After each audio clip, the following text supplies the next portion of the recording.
Assalamualaikum warahmatullahi wabarakatuh. Perkenalkan, saya Ahyan Fuadi, mahasiswa S2 Manajemen Logistik dengan nomor induk mahasiswa yaitu 211250023, tepatnya pada mata kuliah Sistem Logistik dan Supply Chain Management. Pada hari ini saya akan menjelaskan tugas tata layout gudang.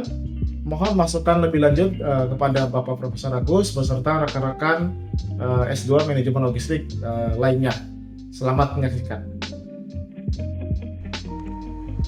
Tata letak gudang ini dirancang dengan menggunakan pola U-shape flow, yaitu alur pergerakan material yang masuk dari sisi kiri gudang bawah atau bagian receiving, bergerak melalui area penyimpanan di bagian tengah dan keluar menuju area pengiriman di sisi kanan gudang atau area shipping. Desain ini dipilih karena mampu meminimalkan jarak perpindahan barang, mengurangi potensi terjadinya crossing flow, serta meningkatkan efisiensi proses put away, picking, packing, dan staging. Gudang ini memiliki ukuran sebesar 27 meter x 18 meter, hanya menggunakan hand pallet manual serta menerapkan sistem pallet single stack tanpa rak.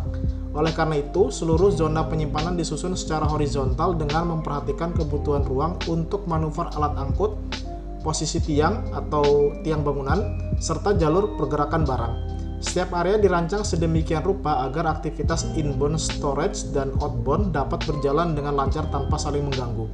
Dalam hal ini saya membagi menjadi beberapa bagian ya. Yang pertama yaitu area fasilitas dan administrasi. Pada bagian kiri atas gudang digunakan untuk area fasilitas berupa ruang loker, kantor, toilet, musola, tempat alat, serta tempat pelet kosong. Zona ini ditempatkan terpisah dari alur operasional barang untuk menjaga keamanan, kenyamanan, dan efisiensi kerja. Lokasi yang berdekatan dengan emergency exit mempermudah evakuasi apabila terjadi keadaan darurat. Yang kedua adalah area receiving atau area penerimaan barang. Pada sisi kiri bawah gudang terdapat area receiving dan 2 blok siap masuk yang berfungsi sebagai buffer setelah barang diturunkan dari kendaraan pemasok. Barang yang masuk akan dilakukan pengecekan awal sebelum dipindahkan menuju area penyimpanan yang sesuai. Posisi receiving diletakkan dekat pintu masuk untuk memperpendek waktu bongkar muat dan mencegah hambatan pada jalur internal gudang. Area yang ketiga yaitu area penyimpanan atau storage area. Di sini ada beberapa bagian sesuai dengan blok-blok yang sudah disiapkan ya. Yang pertama adalah blok cair slow atau cairan yang lambat. Produk cair ini pergerakannya lambat ya, sehingga ditempatkan pada bagian bawah tengah gudang dekat area receiving. Penempatan ini meminimalkan jarak put away dan memastikan aliran kerja inbound tetap efisien. Yang kedua yaitu bubuk slow atau bubuk lambat. Produk bubuk slow moving ini ditempatkan dalam 2 klaster oleh saya ya, yaitu pada bagian atas kanan serta bagian tengah gudang. Pembagian ini memudahkan penyimpanan batch besar sekaligus memberikan fleksibilitas akses bagi picker tanpa mengganggu zona fast moving. Yang ketiga yaitu cair fast ya, atau cairan yang cepat keluar, atau produk cair fast moving ini ditempatkan pada sisi bawah kanan gudang dekat pintu shipping. Penempatan ini dirancang untuk mempersingkat jarak picking dan mempercepat proses pemenuhan pesanan. Klaster penyimpanan dibuat simetris dan tidak menghalangi jalur pergerakan barang lainnya.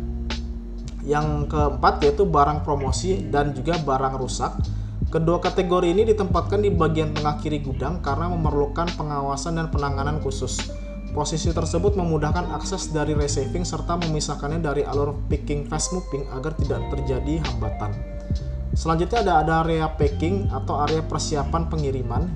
Di sini ada 2 bagian ya, ada 2 area yaitu packing fast dan juga packing slow. Yang pertama untuk packing fast, area packing fast ini ditempatkan di sisi kanan tengah dekat dengan lokasi cair fast dan zona siap kirim. Penempatan ini mempersingkat alur picking, packing, staging hingga shipping sehingga meningkatkan produktivitas operasional terutama untuk barang fast moving. Yang kedua packing slow. Packing slow ini saya letakkan berada di dekat klaster bubuk slow pada sisi kanan atas. Posisi ini sesuai dengan karakter barang slow moving yang cenderung diproses dalam jumlah kecil dan tidak memerlukan akses yang cepat. Selanjutnya ada area siap kirim atau staging outbound. Zona siap kirim ini dibagi menjadi beberapa klaster untuk meningkatkan fleksibilitas dalam pemisahan pesanan berdasarkan rute, ekspedisi, atau prioritas pengiriman. Klaster utama ditempatkan dekat area shipping, sementara klaster pendukung berada di tengah gudang dekat packing phase.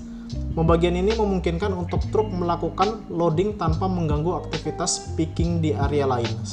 Selain itu, staging multi-cluster memberikan kelancaran saat volume pesanan tinggi dan beragam. Selanjutnya ada area shipping atau area pengiriman barang yang terletak di bagian sisi kanan bawah gudang. Lokasinya berdekatan langsung dengan siap kirim dan packing phase untuk memastikan proses pengiriman berjalan cepat, terarah, dan minim hambatan. Penempatan ini merupakan bagian dari alur U-shape ya, yang memungkinkan barang bergerak dalam satu arah tanpa saling berpotongan. Yang ketujuh yaitu jalur pergerakan dan keselamatan kerja. Desain tata letak memperhatikan jalur pergerakan material handling dengan mempertahankan jarak minimal kurang lebih sekitar 1,5 meter, terutama di antara cluster fast moving dan juga area staging. Jalur menuju emergency exit dijaga tetap bebas hambatan sehingga saya atur sedemikian rupa cukup lebar ya. Selain itu posisi tiang bangunan juga menjadi acuan dalam hal ini untuk membentuk koridor agar tidak menciptakan titik penyempitan atau potensi bottleneck. Sehingga yang dapat disimpulkan dalam tata layout gudang kali ini yaitu aliran barangnya ini membentuk U-shape, dan juga yang kedua yaitu pemisahan yang jelas antara barang-barang slow moving dan juga fast moving. Selanjutnya jarak perpindahan minimal untuk picking dan shipping. Staging outbound saya rasa sudah sangat fleksibel dan juga efisien. Ini karena tidak memerlukan rak ya, jadi penggunaan ruang lantai ini jadi terasa juga sangat optimal. Dan juga yang paling terpenting adalah memperhatikan aspek K3 dan juga akses evakuasi yang cukup lebar seperti itu. Kurang lebih seperti itu untuk penjelasan tata layout gudang pada kesempatan kali ini. Semoga bisa memberikan satu pencerahan atau ilmu baru untuk kita dalam mengatur tata layout gudang yang dirasa efisien, fleksibel, dan tentu saja bisa memberikan keamanan yang cukup untuk para pekerja di dalam gudang tersebut. Demikian saya sampaikan, terima kasih. Assalamualaikum warahmatullahi wabarakatuh.